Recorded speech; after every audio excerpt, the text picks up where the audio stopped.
मानो ब्रह्मानंद समान। दशरथ के कान में शंख घंट घड़ियाल मृदंग और थाली बजने का स्वर सुनाई दिया।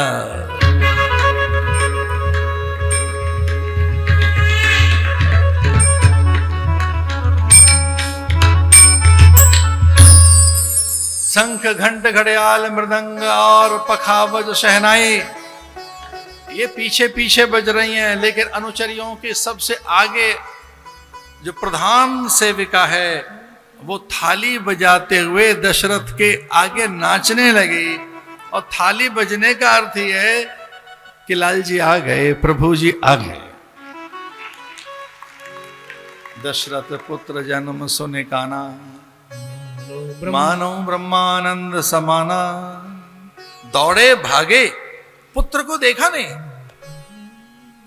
ये मेरा अधिकार नहीं है। जिनके आशीष अनुग्रह और कृपा से मुझे पुत्र की प्राप्ति हुई है वो है मेरे गुरुदेव। दौड़े उनके आश्रम में, भागे और उनके चरणों में शीश नवाकर कहने लगे, जाकर नाम सुनत शुभ होई, मोरे गृह आवा प्रभु सोई। मेरे घर भगवान आ गए क्या? कहीं ऐसा तो नहीं कि परमात्मा ही मेरे यहां पुत्र बनकर आ गया। जाकर नाम सुनत शुभ हुई, जैसे ही मैंने सुना है मुझ में शुभता पैदा हो गई, आत्म जागरण की तत्परता पैदा हो गई, मैं आनंद और समाधि में डूब गया हूं, आनंद में डूब गया। मोरे गृह आवा प्रभु सोई। हे गुरुदेव चलो। गुरुदेव ने मुहूर्त निकाला नामकरण का, और भगवान के नामकरण का मुहूर्त है। गुरुदेव ने आए, राम जी के दर्शन किए, भगवान नारायण के, और समाधि में डूब गए। इस सुख के लिए कब से वो प्रतीक्षित थे। ब्रह्मा ने कड़ी परीक्षा ली एक बार। ब्रह्मा ने कहा था कि कोई एक मेरा पुत्र जो मुझ जैसा ही है, जो मुझ समान है, जितना मैं हूं वैसा ही कोई मेरा एक पुत्र, और सारे मुझ समान हैं। धरती पे जाओ, मृत्युलोक में जाओ, यहां नहीं रहोगे ब्रह्मलोक में। एक मेरा कोई पुत्र वहां जाए, सभी हाथ जोड़कर शीश नवाकर आज्ञा में तत्पर होकर खड़े हो गए कि जिसे आप आज्ञा दें। और उस क्रम में वशिष्ठ का चयन हुआ।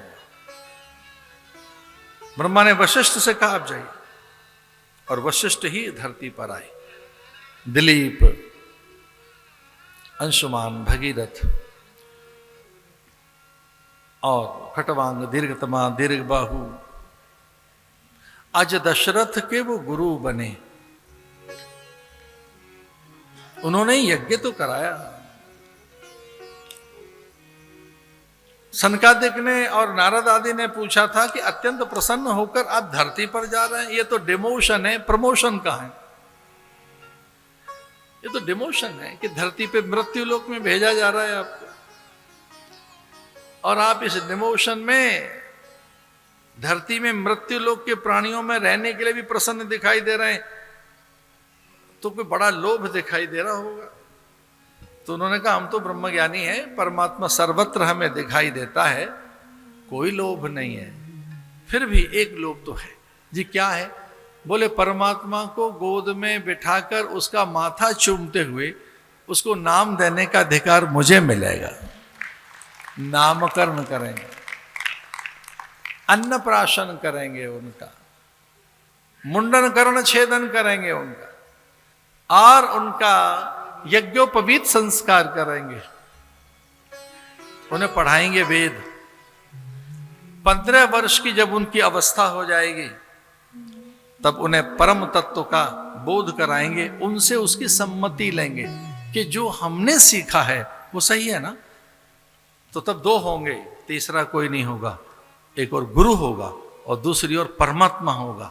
मुझे परमात्मा को पढ़ाने का अवसर मिलेगा और उसका नाम होगा महारामायण। उसे कहेंगे योग वशिष्ठ।